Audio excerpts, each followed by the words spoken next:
The concept that I'm about to talk about, that I call the secret, relates to how we measure IRAs and retirement plans.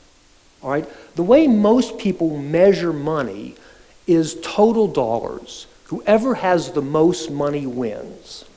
All right? And I beg to differ with that measurement tool. And the way you measure is going to be absolutely critical. And the reason why I don't think total dollars are as relevant as purchasing power, that to me is the bottom line, purchasing power. If you have $1 million in an IRA or $100,000 in an IRA, you don't have $1 million of purchasing power, because when you cash that IRA in to go buy something, you're going to have to pay income tax. All right? So I'm interested in the purchasing power. Now, let's assume you have $100,000 in an IRA, and let's assume that you have $25,000 outside the IRA. All right? Would everybody agree that let's keep it simple, that's all you have. 100 in the IRA, 25 outside the IRA, $125,000 total.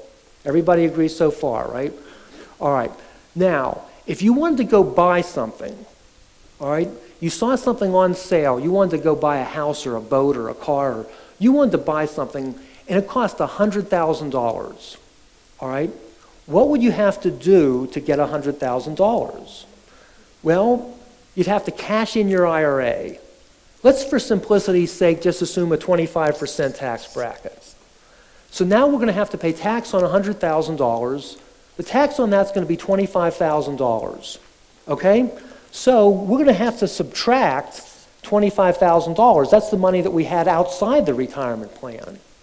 And we end up with $100,000 of purchasing power. Okay?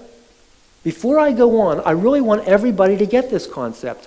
$100,000 in an IRA and $25,000 outside the IRA for a total dollar number of $125,000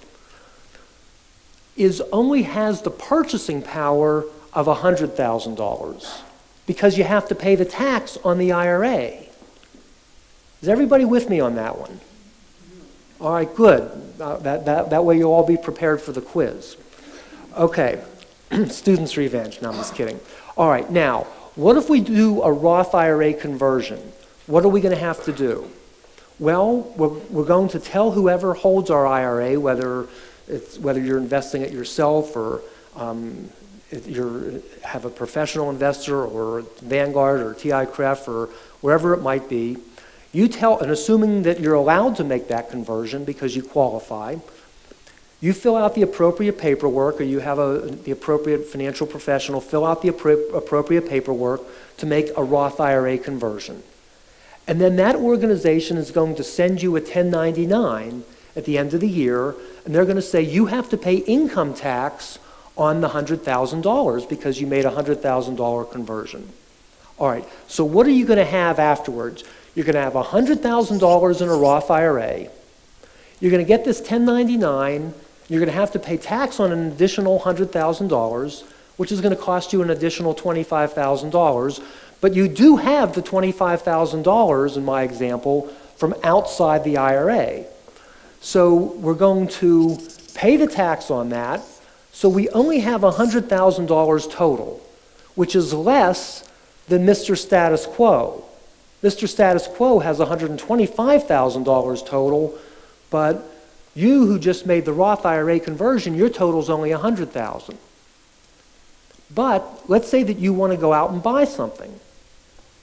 You've already paid the tax on this money.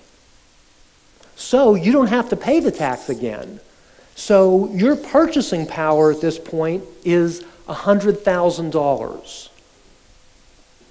Okay? You are no better off, but you're no worse off on day one of making this Roth IRA conversion if your measurement is purchasing power. And that's what most of the people don't get.